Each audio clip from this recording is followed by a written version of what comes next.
अलीपुर चट्टा के नवाही गांव कोट हरा में सुथरा पंजाब मुहिम के वर्कर्स को मुर्गा बना दिया। तस्वीर सोशल मीडिया पर वायरल। कूड़ा छूड़ा चुकने यहाँ पे रक्षा जिस टाइम असं लोड किया तो एक रोजानी सी वो बोतल पी रहा सी उत्तों ना वो जनाब आ गया साढ़े कोल। नाज़रीन, कुछ दिनों से सोशल मीडिया पे एक तस्वीर वायरल हो रही है जिसमें सेंट्री वर्कर्स जो है 3 लोग हैं उनको मुर्गा बनाया हुआ है और ऊपर कैप्शन लिखा हुआ है कि जालिम रईस ज़ादे ने, बिगड़े रईस ज़ादे ने इनको पनिश किया है और सेंट्री वर्कर्स को जो है वो मुर्गा बना दिया। ये मेरे साथ 2 वो वर्कर हैं जो मुर्गा बने हुए थे। तीसरा बंदा जो है उसकी तबीयत नासाज है आज और वो छुट्टी पे है। इनसे तफसील जानते हैं कि असल मामला हुआ क्या है। अस्सलाम वालेकुम जी वालेकुम अस्सलाम। की नाम है भाई? शबीर सैन।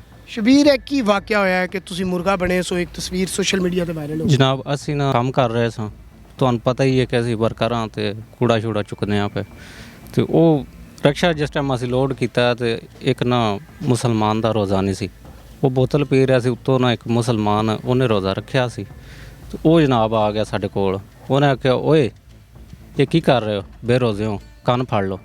इन्ना कि जनाब मसला ते मतलब ये ਤੁਹਾਡਾ ਸ਼ੁਗਲ ਸੀ ਜਿਹੜਾ ਤੁਹਾਨੂੰ ਉਲਟ? हाँ जी बिल्कुल शुगल सी। साडा ना ग्रुप सी असियां खेड़ियां ਉਹਦੇ ਵਿੱਚ ਅਸੀਂ ਰੱਖੀ ਵੀਡੀਓ ਤੇ ਉੱਥੋਂ ਹੀ ਜਨਾਬ ਕਿਸੇ ਗਰੁੱਪ ਵਾਲੇ ਅੱਗੇ ਪਿੱਛੇ ਕਰਕੇ ਤੇ ਉਹ ਸਾਡਾ ਬੜਾ ਨਾ ਸ਼ੁਗਲ ਬਣ ਗਿਆ। ਇਹ ਤੇ ਡਿਊਟੀ ਤੁਸੀਂ ਕਿਸ ਉਸ ਦਿਨ ਤੁਹਾਡੀ ਡਿਊਟੀ ਕਿੱਥੇ ਸੀ? ਸਾਡੀ ਜਨਾਬ ਹਰੇਕੋਟ ਸੀ। ਅੱਛਾ, ਹਰੇ ਦੇ ਕੋਟ ਸੀ। ਇਹ ਤਸਵੀਰ ਜਿਹੜੀ ਹੈ ਹਰੇ ਦੇ ਕੋਟ ਦੀ ਵਾਇਰਲ? ਜੀ ਬਿਲਕੁਲ ਹਰੇਕੋਟ ਦੀ। ਠੀਕ ਹੈ, ਤੁਸੀਂ ਰਕਸ਼ੇ ਤੇ 3 ਲੋਕ ਸੀ? हाँ जी। ਅੱਗੇ ਵੀ ਕਦੀ ਉੱਥੇ ਡਿਊਟੀ ਕੀਤੀ ਜਾਂ ਅੱਜ ਪਹਿਲਾਂ? ਨਹੀਂ ਉੱਥੇ ਕਰੀ ਦੀ ਡਿਊਟੀ, ਮਤਲਬ ਅੱਗੇ ਵੀ ਇਹ ਜਿਹੜਾ ਨਾ ਹਾਸਾ ਖੇਡਾ ਸਾਡਾ ਹੁੰਦਾ ਹੈ ਤੇ ਮਤਲਬ ਆਹ ਜਿਹੜਾ ਤਮਾਸ਼ਾ ਬਣਿਆ ਇਹ ਪਹਿਲੀ ਵਾਰੀ ਸਾਡੇ ਨਾਲ ਜਨਾਬ। ਆਸੀਆਂ ਖੇਡੀਆਂ ਤੁਹਾਡਾ WhatsApp ਗਰੁੱਪ ਹੈ ਜਿਹਦੇ ਵਿੱਚ ਸਿਰਫ ਤੁਹਾਡੇ ਵਰਕਰ ਨੇ? ਜੀ ਬਿਲकुल ਇਸ ਤਰ੍ਹਾਂ ਹੀ ਹੈ? ਇਸ ਤਰ੍ਹਾਂ ਹੀ।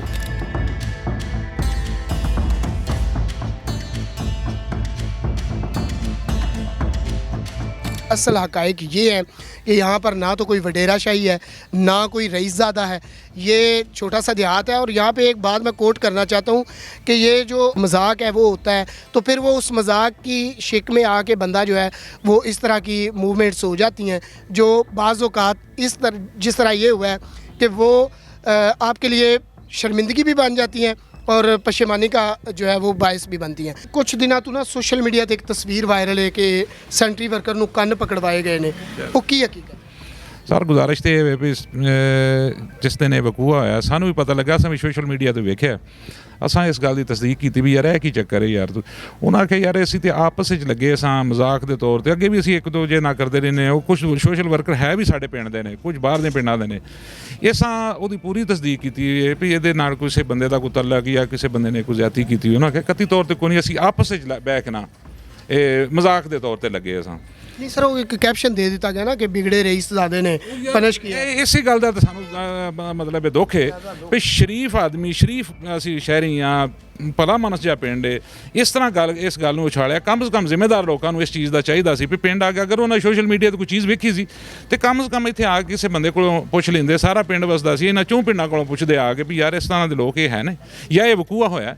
कम से कम उस गल नूं उछाड़न तो पहलों कम से कम जिम्मेदार लोग, चलो दूजियां दा तां असीं आख नहीं सकते भी जो भी सन इंतशारी सन कौन सन जिन्हां ने फैला दी, कति तौर पर ना कोई हकीकत ना कोई वो सेंट्री वर्कर ਜਿਹੜੇ ਨੇ ਉਹਨਾਂ ਵਿੱਚੋਂ ਕੋਈ ਬੰਦਾ ਪਿੰਡ ਦਾ ਵੀ ਆਇਆ? ਉਹ ਸਾਡੇ ਪਿੰਡ ਦੇ ਵੀ ਨੇ, ਕੁਛ ਨਾਲ ਦੇ ਪਿੰਡਾਂ ਦੇ ਨੇ। ਉਹ ਐਵੇਂ ਮੁੰਡੇ ਦੂਸਰੇ ਦਿਨ ਵੀ ਇੱਥੇ ਮੈਂ ਵੇਖਿਆ ਤੇ ਮੈਂ ਕਿਹਾ ਯਾਰ ਐਂ ਦੀ ਵੀਡੀਓ ਜਿਹੜੀ ਵੇਖੀ ਹੈ ਤੇ ਉਹਦਾ ਕੀ ਮਸਲਾ ਹੈ। ਉਹਨਾਂ ਆ ਗਿਆ ਸੀ ਚਾਰੇ ਉੱਥੇ ਨਾ ਸੜਕ ਤੋਂ ਹਟ ਕੇ ਥੋੜਾ ਜਿਹਾ ਪਿਛਾਂ ਤੋਂ ਅੰਦਰ ਬਾਹਰ ਨਾ ਭੇਦੀ ਉਹਨਾਂ ਦੀ ਮੁਸਲੀਆਂ ਦੀ ਉੱਥੇ ਖੜੇ ਆ ਸਫਾਈ ਵਾਈ ਕਰਨੇ ਆ। ਸਾਡੇ ਜੋ ਇੱਕ ਮੁੰਡੇ ਦਾ ਰੋਜ਼ਾ ਕੋਈ ਨਹੀਂ ਸੀ, ਉਹ ਬੋਤਲ ਪਿਆ ਪੀਂਦਾ। ਉੱਤੋਂ ਚੌਥਾ ਮੁੰਡਾ ਆਇਆ, ਉਹ ਆਖਿਆ ਓਏ ਤੂੰ ਬੋਤਲ ਪਿਆ ਪੀਂਦਾ, ਤੇਰਾ ਰੋਜ਼ਾ ਕੋਈ ਨਹੀਂ? ਉਹ ਆਖਿਆ ਨਹੀਂ ਯਾਰ ਰੋਜ਼ਾ ਮੇਰਾ ਕੋਈ। ਉਹ ਕੰਨ ਫੜ ਲਓ, ਉਹਨੇ ਕੰਨ ਫੜ ਲਏ ਨੇ। ਉੱਥੇ ਹੋਰ ਕੋਈ ਇਸ਼ੂ ਹੀ ਨਹੀਂ, ਕੋਈ ਗੱਲ ਹੀ ਨਹੀਂ ਹੋਈ। ਸਾਨੂੰ ਹੁਣ ਇਸ ਚੀਜ਼ ਦਾ ਦੁੱਖ ਹੈ ਕਿ ਵੇਖੋ ਨਾ ਜੀ ਅਸੀਂ ਸ਼ਰੀਫ ਲੋਕ ਹਾਂ, ਉਹ ਬੱਚਿਆਂ ਕੋਲੋਂ ਵੀ ਬੇਸ਼ੱਕ ਕੋਈ ਹਲਫਨ ਵੀ ਪੁੱਛ ਸਕਦਾ। ਅਸੀਂ ਵੀ ਇਸ ਚੀਜ਼ ਦਾ ਇਕਰਾਰ ਕਰਨੇ ਹਾਂ ਕਿ ਅੱਜ ਤੱਕ ਸਾਡੇ ਪਿੰਡ ਇਹਦਾ ਵਕੂਆ ਹੋਇਆ ਹੀ ਨਹੀਂ ਰਈਸਜ਼ਾਦਿਆਂ ਵਾਲਾ। ਆ ਸਾਰੇ ਲੋਕ ਨੇ ਨਾਲ ਬੈਠੇ ਨੇ, ਆ ਸਾਈ ਵੀ ਨੇ ਬਈ, ਮੁਸੱਦੀ ਵੀ ਨੇ, ਜੱਟ ਵੀ ਨੇ, ਜ਼ਿਮੀਦਾਰ ਮਾੜੇ ਵੀ ਨੇ। ਅਸੀਂ ਸਾਡੇ ਨਾਲ ਸਾਰਿਆਂ ਦਾ बोल चाल बड़ा अच्छा तल्लक, बड़ा अच्छा बैन उठने। जी इस वाक़े की कोई हकीकत नहीं है। उन्होंने आपस में शुगर मेला लगाने के लिए तस्वीर बनाई और वो ऐसी सोशल मीडिया पे वायरल हुई जिसका मतलब हकीकत से कोई तल्लक नहीं है।